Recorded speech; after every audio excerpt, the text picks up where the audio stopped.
Today we're looking at engagement and action. It's a new model associational strategy that we have adopted at the West Central Baptist Association.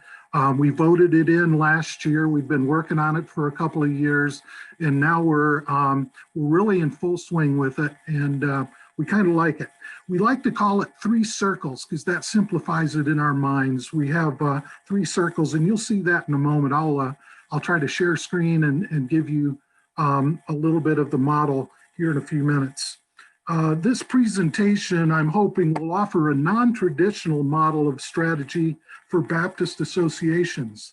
Engagement and action, or again, what we call 3 circles, offers a shift from committee and/or team-driven strategies.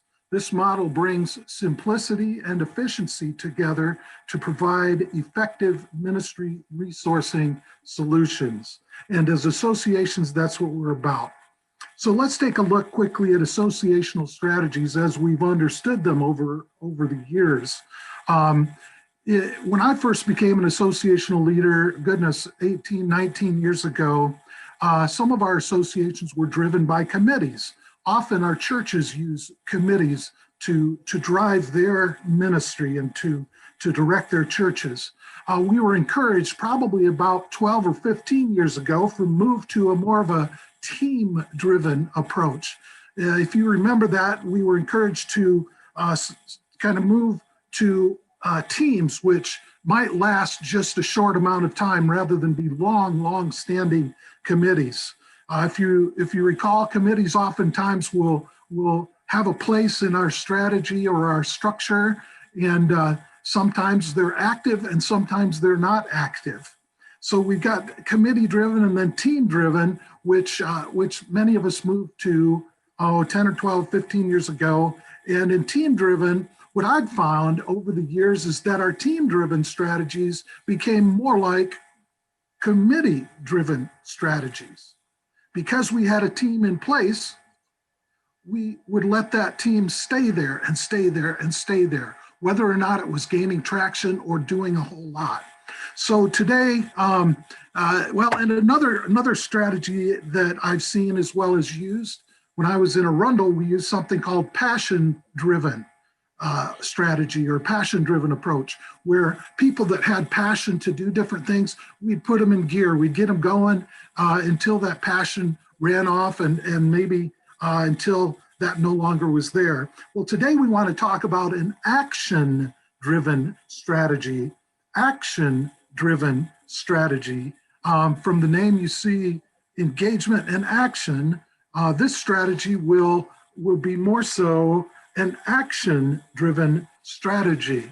So before I'm going to go ahead and admit Jimmy Barrett here. I think I've got the option there.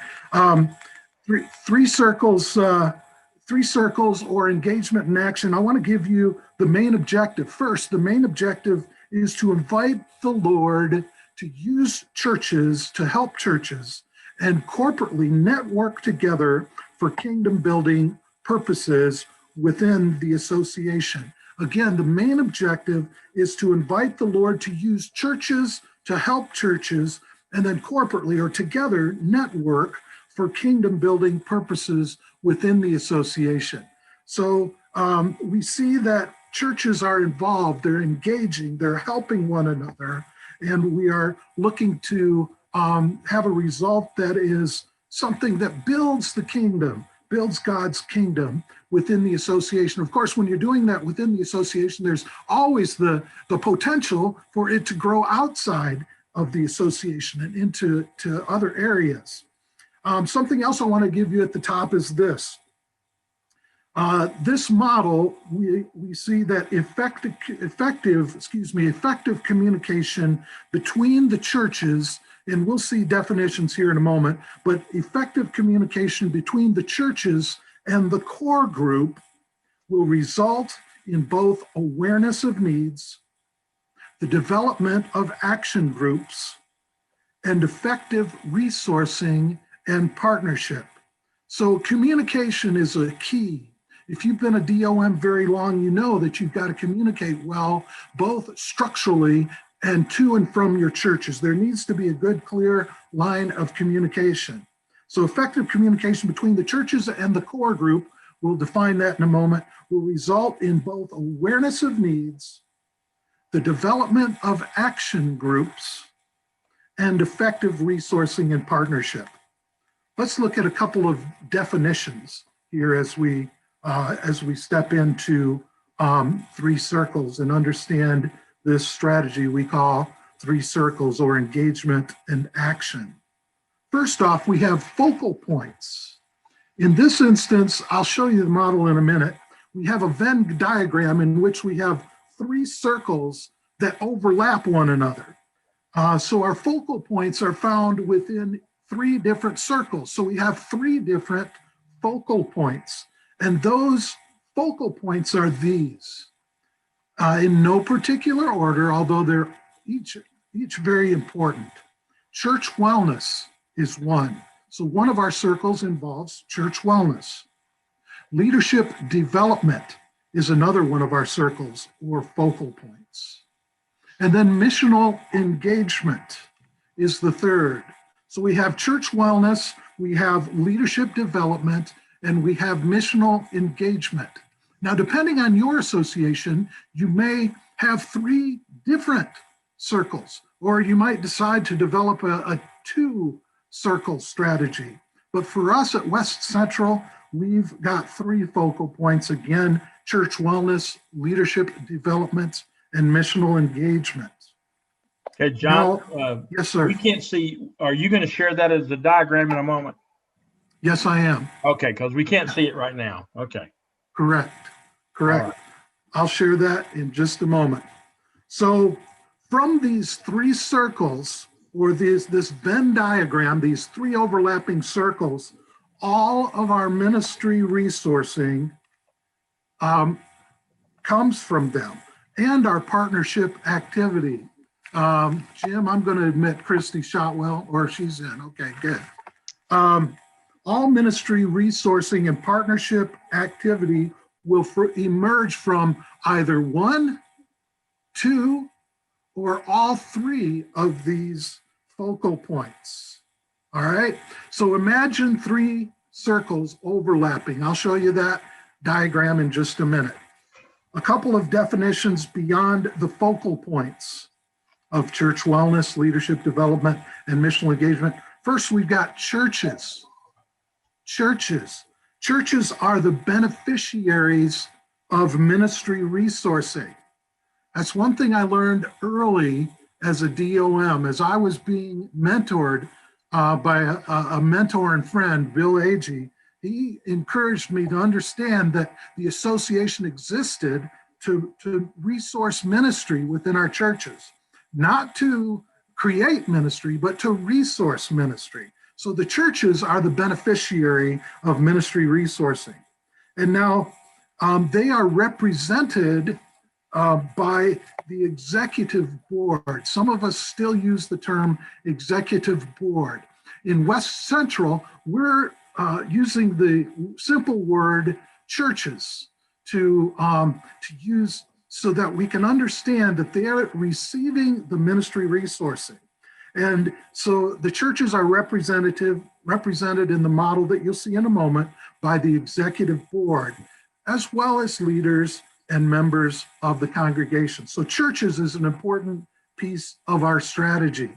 The core group, as previously mentioned, is what we used to call at West Central our admin team, plus existing committees that walked alongside the admin team. So we had 3 committees. I think it was properties, it was finance, and it was personnel. And then we took the admin team and we placed them all together with fewer members, and that group became the core group. Now this would, for us, it is streamlined decision-making and planning. So we went from committees that had to talk with the admin team, and a lot of times we had to move things toward a quarterly gathering in which things would be voted upon, to one group, a core group, that is centralized, from which we can streamline our decision-making and planning. And then finally, action groups. We're talking about the idea of engagement and action. These action groups are what we used to call committees, or used to use committees for, and then teams for. So they were previously in the Arundel Association called Ministry Resource Teams. MRTs is what we nicknamed them. But they're now action groups. And these are placed almost like a dartboard. You've got your 3 circles. These are placed in various positions on the Venn diagram. Rather than having a group of teams, we have this target, so to speak, of these 3 circles at which there are points where our action groups reside or where they are listed. Okay? That may make very little sense, but I'm hoping it'll help you when we look at the model. Now, also action groups are where the resourcing comes from. They provide resourcing, and then they also help develop partnership opportunities for churches, churches to help churches, churches to partner together to go different places in ministry and to do different things. Now, a key point to action groups, differing from what we understand committees and or teams to be like, these action groups only exist as long as they are active. Did you get that? The action groups exist only as long as they are active or as there is action. Once there is no action, they disappear. So they may be different things. Let me give you some examples. We have an Acts 1-8 strategy, which we do a lot of our missional stuff with. That would be an action group. We have camps, our associational camps. That would be an action group. Those two might exist for a long, long time. In fact, they may not disappear for years and years. Disciple making, evangelism training, ministers fellowship, those likely will be around a long, long time. Now, a single training event might only be around for, let's say, 6 or 8 months. We debrief, we're done. That action group disappears. So you can kind of see where our action groups have taken the place of teams and or committees for the purpose of engaging with our churches and developing partnership relationships as long as they remain active. Okay? Want to give you our slogan real quick before we look at the model. Our slogan is this. 5 minutes, thank you, Jim. Our slogan is this: the WCBA, or our association, is the churches.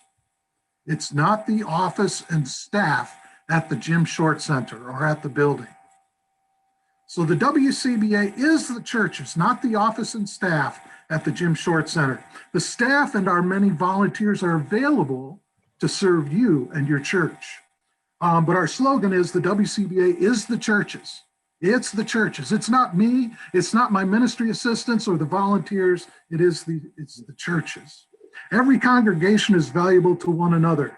Your church's involvement, and we try to get this across to our churches all the time, your church's involvement, partnership, and support is greatly appreciated. And then every time I go to a church, I encourage that church to pray for each of the others.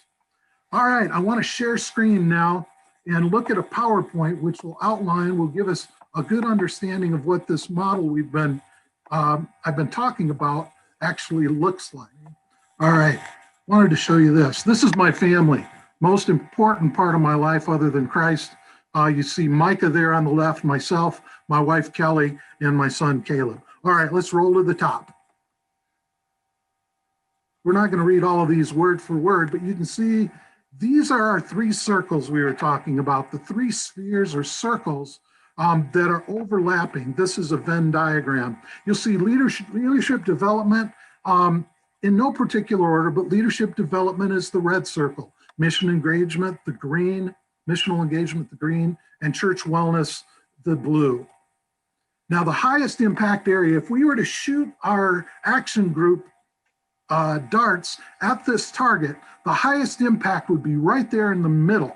So we want to try to have as many action groups that have something to do with each one of the three. That's where we really find the largest impact. Now to more of the administrative side of things, I wanted to show you how the churches relate. The churches relate to the core group, and you can see the core group is made up of 1, 2, 3, 4, 5, 6, 7, 8 people.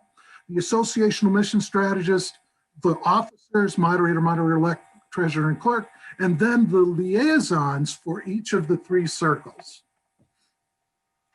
Now you can see we've got the responsibilities here. This PowerPoint will be available to you. I understand there's a portal or a place where you can find resources. You can look at this more in detail. But the core group vision casts and communicates and establishes and dissolves, action groups as they're needed.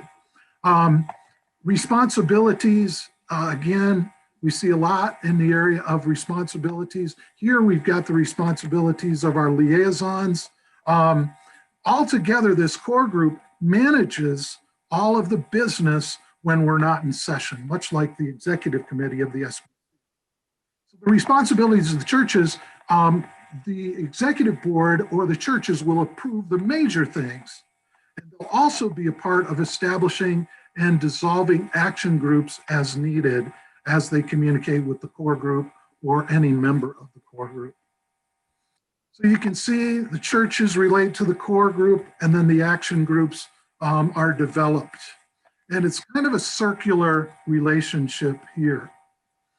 A lot of this is repetitive. You can see some of the action groups that are listed here. You can look at that when you see if you want to look up the information on this later. VBS, Acts 1-8 strategy, state fair evangelism, different areas where these have been teams or even committees in the past.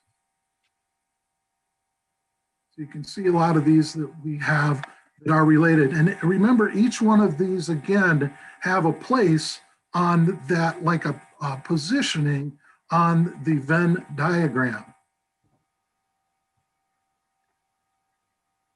Many of them come through my office, where I offer some of the resources to the churches, as you do in your association. This is a real busy one, but it helps you see the relationship between the church's core group and action group. They communicate clearly together, and then the action groups find their position within the 3 circles. So there you have it. You've got leadership development, missional engagement, and church wellness as our 3 focal points at the West Central Baptist Association.